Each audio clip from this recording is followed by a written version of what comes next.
Doug Parker, Chairman and CEO of American Airlines.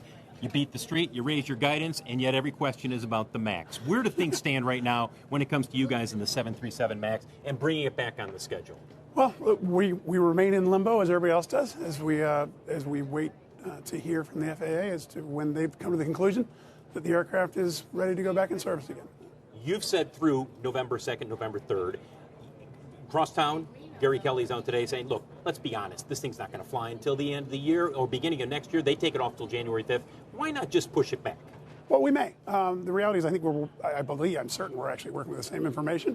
And our information from Boeing and what they said publicly is they know what needs to get done. They will have it done and believe the FAA will have the aircraft certified and ready for flying by early in the fourth quarter.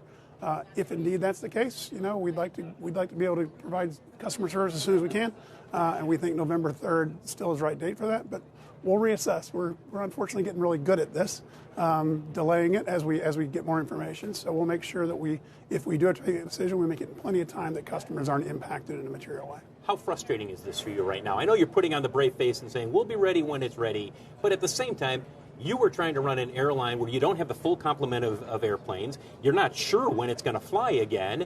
And this has to be perhaps the number one question that your crew and crews and other people get when they're seeing American aircraft. Yep. Frustrating, yes, but we understand it. And what we want as much as anybody else is to ensure that the aircraft is safe to fly. And we rely on the FAA for that. The FAA, we know, is the most credible source on this in the world. And when they determine it's safe to fly, and then when American Airlines pilots are trained well enough to fly it, everyone can know that airplane is safe to fly, and that's where we want to get to. So there's no rushing that process.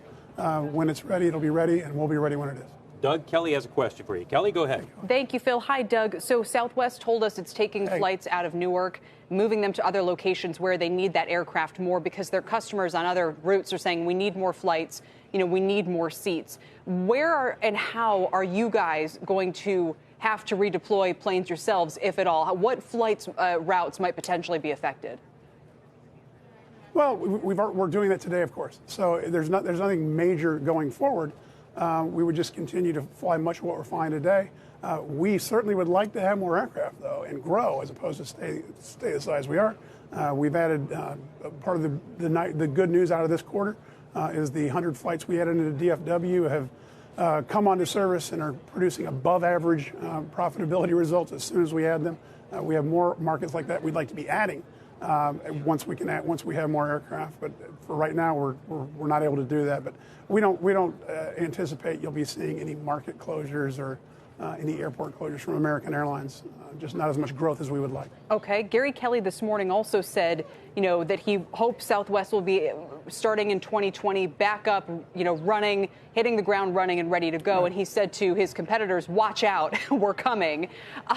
What would you say about your plans for when these aircraft are fully back in service? I guess what I'm asking, is there a way to benefit competitively off of what's happened here?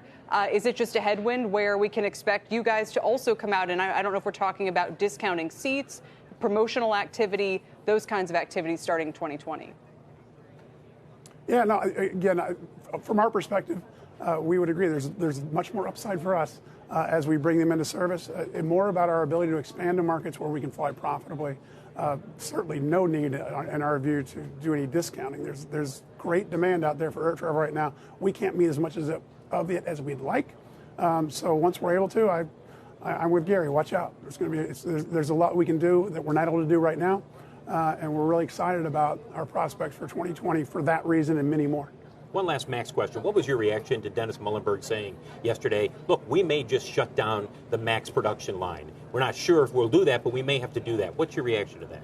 Well, again, I believe that that's something Dennis needs to be telling the market if in case there's a possibility of that. Took comfort in the fact that it didn't make it sound like he thinks that's a real possibility. Certainly not going to be not the case if what they are saying there is going to happens. That is, the airplanes are certified and ready to fly early in the fourth quarter. But I can't speak for Dennis, but the way I took that was he needs to let people know that if for some unforeseen reason this does continue beyond that, at some point they would need to come to that decision. And your plan, if this extends further out into 2020, I know that's not what you're planning, right. but do you extend the life of aircraft? I know you said 42 airplanes that you plan to retire, you're going to be extending their life.